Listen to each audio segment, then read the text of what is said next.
What's new in Power BI? June 2025 updates.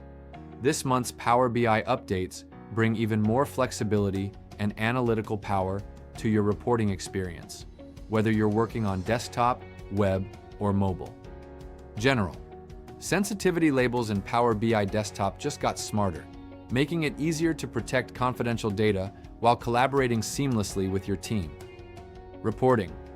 Visual calculations get a preview boost this month. These updates move us closer to a code-free future and improve reliability when switching visual types. Modeling.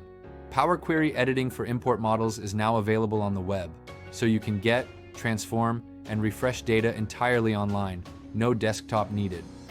Mobile. Organization apps are now supported on Power BI Mobile, bringing the full power of apps right to your fingertips. Visualizations.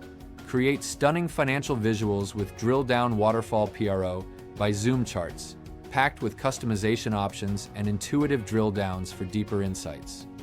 Stay tuned for more Power BI updates.